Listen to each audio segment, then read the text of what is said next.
नमस्कार, मी गीतांजली केकरे group of media channel मध्ये आपलं सहर्ष स्वागत करते।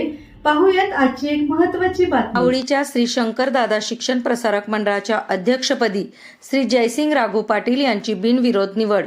आवळी तालुका पन्हाळा येथील नामांकित शैक्षणिक संस्था श्री शंकरदादा शिक्षण प्रसारक मंडळ आणि छत्रपती शिवाजी विद्यालय आवळी या संस्थेच्या अध्यक्षपदाची निवड प्रक्रिया नुकतीच उत्साहात पार पडली। या निवडीमध्ये श्री जयसिंग राघू पाटील यांची संस्थेच्या अध्यक्षपदी बिनविरोध निवड करण्यात आली। सर्व संचालकांच्या उपस्थितीत झालेल्या बैठकीत श्री जयसिंग राघू पाटील यांच्या नावाचा प्रस्ताव सूचक म्हणून श्री वामन विष्णू पाटील यांनी मांडला, तर या प्रस्तावाला श्री रंगराव दत्तात्रय पाटील यांनी अनुमोदक म्हणून पाठिंबा दिला।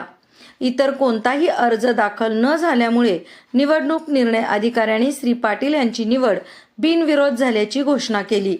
या निवडीनंतर संस्थेच्या सर्व सभासदांनी आणि ग्रामस्थांनी त्यांचे अभिनंदन केले। संस्थेचा शैक्षणिक दर्जा उंचावण्यासाठी आणि विद्यार्थ्यांच्या सर्वांगीण प्रगतीसाठी आपण सर्व संचालकांना विश्वासात घेऊन काम करू, असा विश्वास नवनियुक्त अध्यक्ष श्री जयसिंग राघू पाटील यांनी यावेळी व्यक्त केला। या प्रसंगी संस्थेचे संचालक श्रीकांत पाटील, सिंधुताई पाटील, उमेश कदम, बाबासो पवार, ओमकार कदम, भानुदास पाटील तसेच शिक्षक, कर्मचारी आणि आवळी परिसरातील नागरिक मोठ्या संख्येने उपस्थित होते। सर्वांनी श्री पाटील यांच्या निवडीचे स्वागत करत त्यांना पुढील वाटचालीस शुभेच्छा दिल्या। ग्रुप ऑफ मीडिया चॅनलला लाईक करा, सबस्क्राईब करा आणि शेअर करा।